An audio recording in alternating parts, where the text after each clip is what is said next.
Hey folks, and welcome to episode 155 of the Phil Swallow podcast, recording on Saturday the 29th of July 2023, and the title of this episode is RAF Biggin Hill.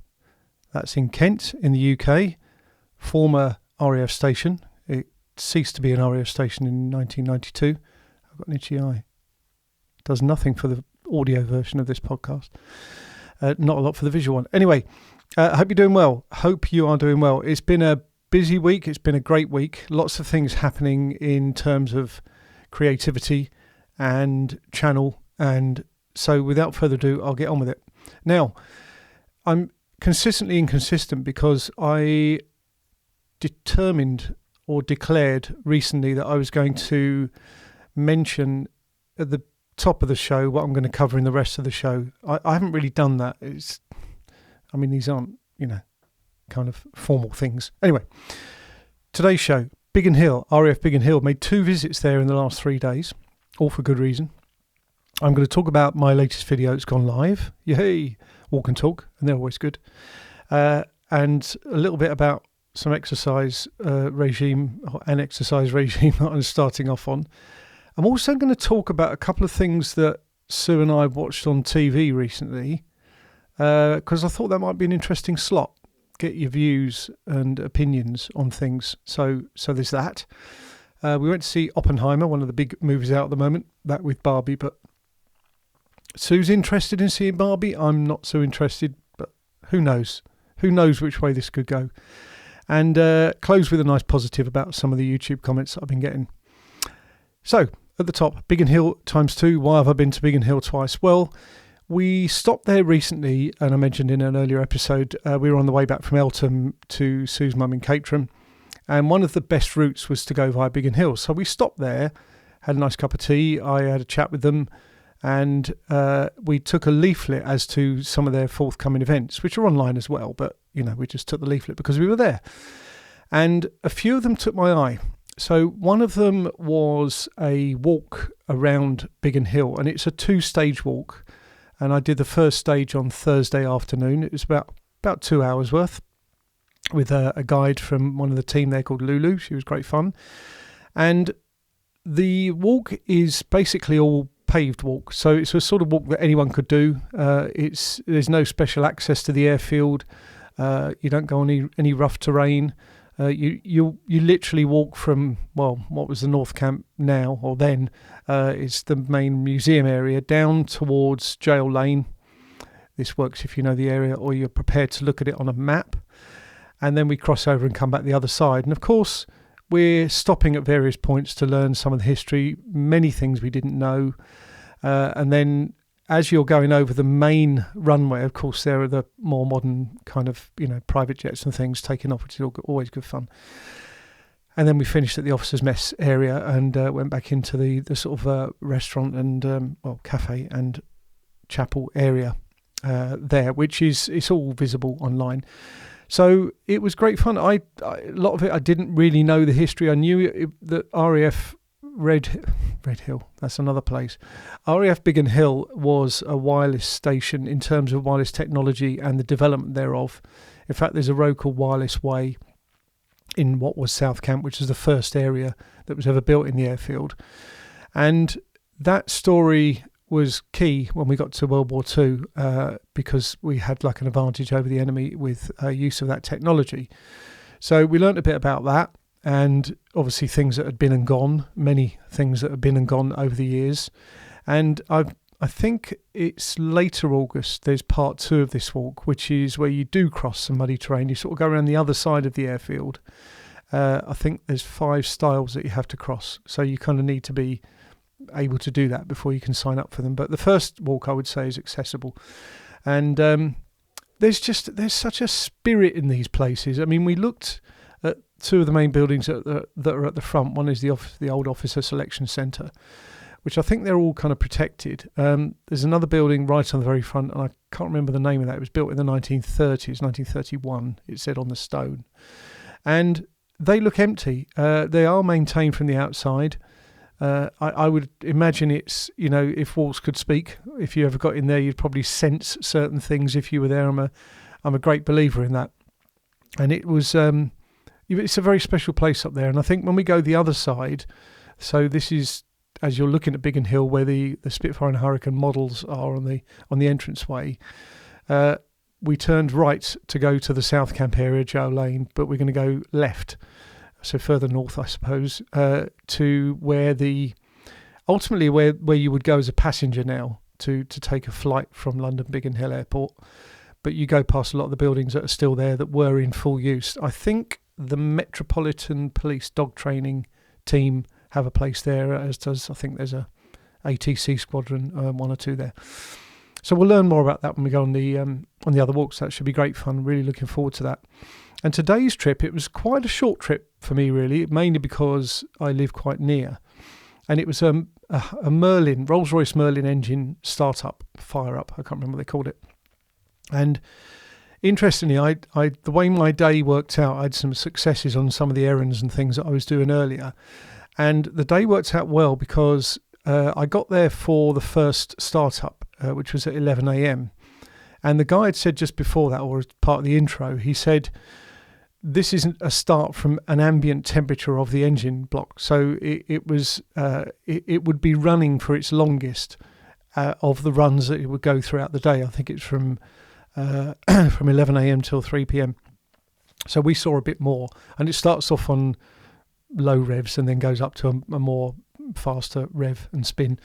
And the sound is marvellous. In fact, just before he was getting going and firing it up, a Spitfire went past, which is part of the memorial hangar there, the heritage flight, where people pay to go for a ride in a Spitfire, so or Hurricane or whatever. So I had just my phone with me, and I was able to capture some footage and stills. So I will do a little video at some point. I'm probably just going to stick with it for now. And when I need to produce some content, perhaps when the weather's a bit poor or things get a leaner or any combination thereof. Also, when I've done and dusted with the Tokyo videos, you're probably fed up with me saying that now, but it is edging nearer, very near, possibly this week. That'd be great. So it's a great place, and to go there and see the firing up of a Rolls-Royce Merlin engine was awesome. It was really, really great. Nice group of people there, young and old, taking pictures and things like that. And then you could go a bit closer to the extremely hot engine afterwards and fire questions and things. So, yeah, it's good. But I've done and dusted in fairly short order. So that was good. And it's only about a 10, 15-minute journey here to Biggin Hill. So that was cool. So Caterham on the Hill walk and talk video. It's actually the town trail video. So I filmed it the previous week and I worked hard on the edit last weekend. The weather wasn't great. The Open Golf Championship was on and it was a kind of runaway leader, so I didn't feel that I needed to follow every shot. So I just cracked on with that, and it went live on Sunday evening and went down really well. In fact, I'm getting to that nice position now where YouTube is seeing to be promoting these videos.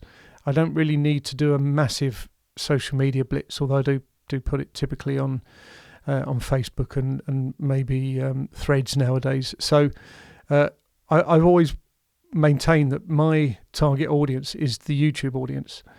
They're the viewers that are going to hopefully subscribe if they like what they see and they want to be lined up to see any more. And it's good that YouTube's algorithm promoting my videos helps. You can tell that because you get a clue on the analytics as to where people are finding it from.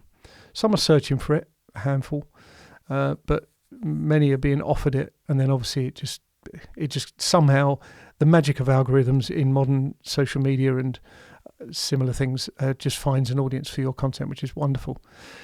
All I ever want to do with this stuff is put the best content out that I can. That will always be based on my skill set that I have at that time, obviously, and I learn as I go. I still need to do more. I just need to keep doing more. I was also planning some walks this week, so using the Ordnance Survey Map, and it works both on iDevices, tablets, phones, and also online on the on their web page, you can actually plot and plan routes using the Ordnance Survey maps and save them. You can save them as your own. You can save them such that you can send people a link, or you can leave them public. And it helps me to think, how far could I go in what sort of time? How many miles, obviously. How long would that take typically? What's the elevation changes like, and all that? And all that can go in there. So you think, well, actually, I'd rather be doing 3.5 miles than 5. Then you can just easily chop and change that. So I aim to do those walks when the weather allows me to do those walks, because it's completely hit and miss at the moment. We're in that pattern. We've been in it for 2 to 3 weeks, it feels like, where the forecast might initially say no rain today, and probably within an hour or two you go out there and you'll be drenched, and then it will clear up and it'll be quite warm sunshine, and rinse and repeat, almost literally. So looking down at my notes. So the exercise, Pilates, I knew that I should have been doing this for some time. Sue got going. She took a lot of initiative to go off and get involved in the gym, better something at New Addington. And because we're over 60s, we get like a free membership. And then it was something like £2.65 for a Pilates session.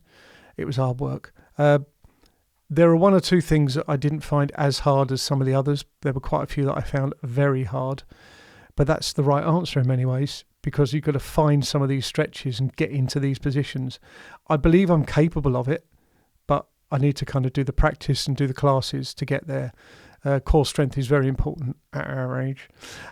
Funny voice. But anyway, so Pilates, that's the start. There may be other things. Sue and I talked about doing some badminton at some point, which we may do maybe in the winter. So having a resource like that just up the road is really handy. So that's really good.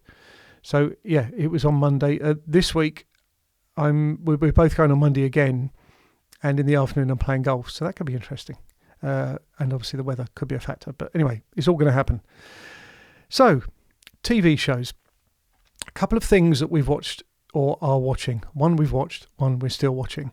So we often take our lead from things that might be nominated for awards, and within that we'll often look on IMDb online to see what sort of rating they are, and we've got a kind of rule that if it's ideally 7 or above, it's probably worth giving it a go.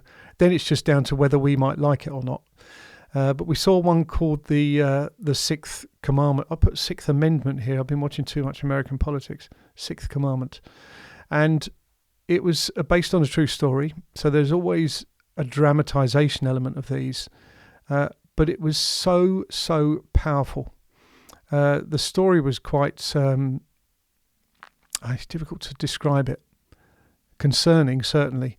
But it really did hit you in the stomach a little bit as well. So it was so well done. Very good team of actors, very well put together, and the cinematography was great, did what it needed to do.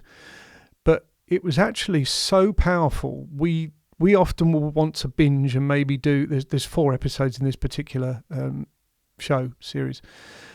We felt we absolutely couldn't go straight onto the second episode, even though the story content may be slightly different. Obviously it would be, it's continuing the story, but we just said no, we're just out of it. We're going to watch something different. We'll find some comedy or just not watch TV. And then we went back to it later in the week, and because it's on BBC iPlayer, you can watch all of them, which we've done. Very, very good series. And what I often do with these things is then just have a little look online, and sometimes you go on YouTube and there's videos involving real folk who took place, and there might be people who've done either TV documentaries about it, the real life crime ones that have found their way onto YouTube, or they've almost been made just for YouTube platform. So that was very, very powerful. The other one is The Bear. So this was nominated for Emmys, I believe, about a chef, Chicago-based chef. And it's on Disney Plus. So I know, you need a subscription to get to some of these things. And it feels like nowadays we need subscriptions all over the place to get to watch the really decent stuff. But very, very good. And also in some ways hard to watch initially.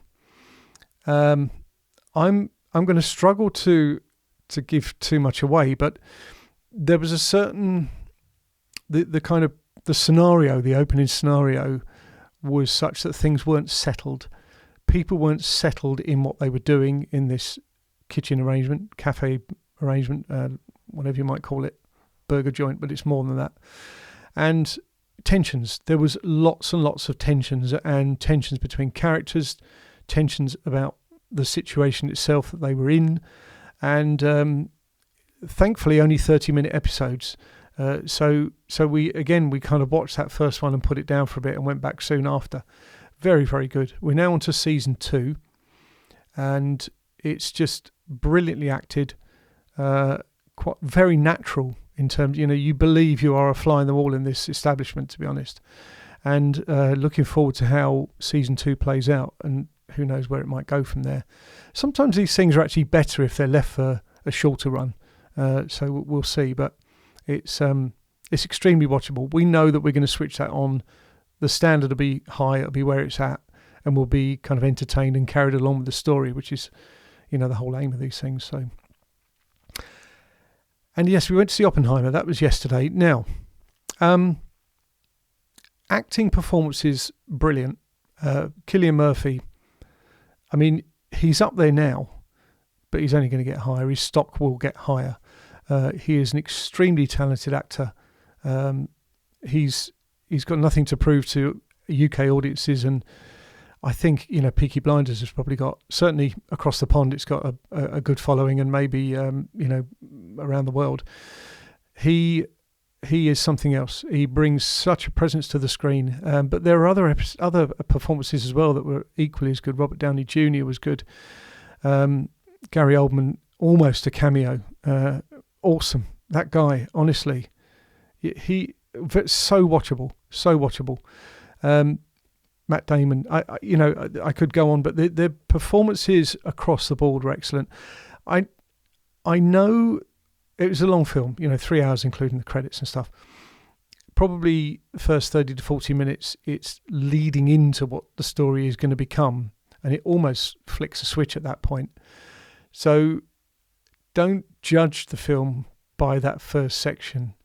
Listen to the dialogue, watch what's going on, understand that, because it will kind of be played back to you as you get through the rest of the movie, and then it will kind of make sense at the end, and then again, like I tend to do with these things, look at the reality. What's the real story? Go online.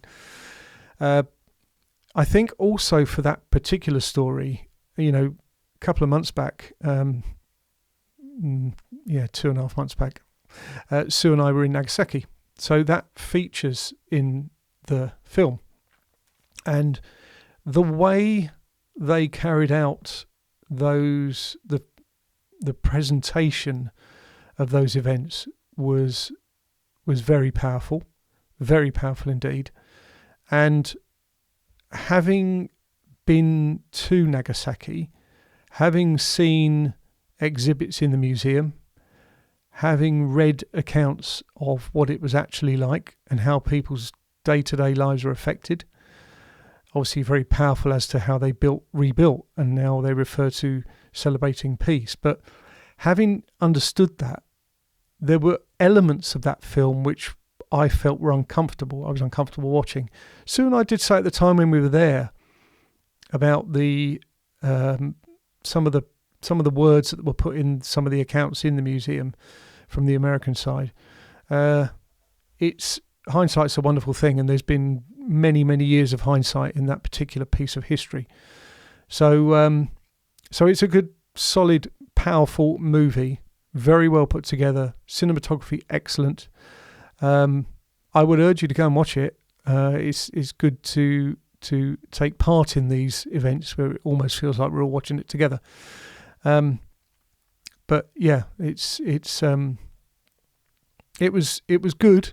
I felt that in films that I've seen in the recent past, one that would have left a particularly bigger mark on me walking away from it was the Elvis film. The Elvis film. I thought that was just tremendous, and also All Quiet on the Western Front, and other recent First World War films. So yes, it was very good. Now, I'm going to close with something that's been a good feature for this week, and it's comments and interaction that I get from doing what I do through the local history stuff, through typically the films and YouTube. I've had some good success doing some research for someone based in Australia who had a big connection with Sanderstead this week, digging into family history. And just these are things that I do in between doing other stuff. But I like the thrill of the chase. You know, the journey hopefully ends to a destination or ends in a destination. But, you know, I do like that, going on that journey. But I had a couple of comments this week that really stood out, not just because they were almost received one immediately after the other, but they summed up in many ways why it's such a thrill to produce these films. And the first one is the nostalgia factor. So many people, since I first started my first walk and talk, have come back to me saying, wow, what a trip down memory lane. You know, often these people have moved anywhere from Australia, Canada, the US, and further afield. And they just say, thanks for, you know, telling us about what it was like then, what it's like now, showing what it's like now. And I find that doing the films is a great medium for presenting the information in that way. And there was a guy that watched the Selsdon video, and he said about when he was born, where he lived, how they used to go tobogganing in the fields around Selsdon. And I won't go through the whole account of his story, but it's so well written. So if you look at the last big comment on my Selsdon walk and talk video on YouTube, you'll be able to see. But you almost go back in time. You don't know this guy. Thank you very much for finding my video and for putting such a beautiful comment on there. But he just says he lives in Australia now, coming over to London, and 6 of them are meeting up for lunch next month. So that's a group of 7 from their primary school. And he said, how good is that? Phil, love your work, and thank you for jogging the old memory bank into action. So little things like that mean so much. It's just a little service that I enjoy doing. I mean, I suppose it's a spin-off. I'm just looking to tell a story. If that then produces other stories, recollections, brilliant. So yes, that was just amazing. And then one of the others that has really touched me, the story, was Benjamin Beeson, of the local policeman and charge of the Light Brigade survivor and hero, all-round hero. And I called him Sanderstead's local hero. So I had another comment. This is just from 3 days ago. Thanks, Phil, for a great article on my great-great-grandfather. It was really interesting to learn so much about him and his life. Kind regards, Ingermana, Nee Beeson. So, I mean, how wonderful is that? I've already, in recent weeks, made contact with people that have been connected to videos on Hamsey Green Airfield. And I've got a follow-up meeting to take place soon, which will be great. And it's just so heartwarming, really, that just by me doing what I like to do, there's that additional benefit. I know I'm repeating what I just said about the other comment, but you know what I mean, I hope. I don't just do this for the fun of it. Well, actually, I do. I suppose I do it for the fun of it. But you know that there's a reason that other people find to absorb the content in these videos, and they might mean different things to different people in different ways. Hopefully, generally positive. There might always be some kind of situations that people don't want to be reminded of, and I apologise for that. But you know, I try to keep these completely neutral, factual. Try and get the stories right through my research before I go out there, camera in front of my face, and off on the walk and talk. So that was so great. I actually stopped and read the whole comment out to Sue from the Selsdon video, longer comment, and she just said wow, and it was really touching. So yeah, so I'm going to finish on that high for this episode this week, which has been Biggin Hill in front and centre, but lots of other very big things going on as well. So, as usual, thanks for watching. As usual, thanks for watching/listening to my podcast. I really do appreciate it. Feel free to comment if there's anything that you want to just chat about, like as in online. Comment, get in touch. I'm happy either way. I love having the dialogue, the banter, whatever you might want to call it. So, yeah, Thanks for listening and watching, and I'll speak to you, and you'll hear from me in the next one.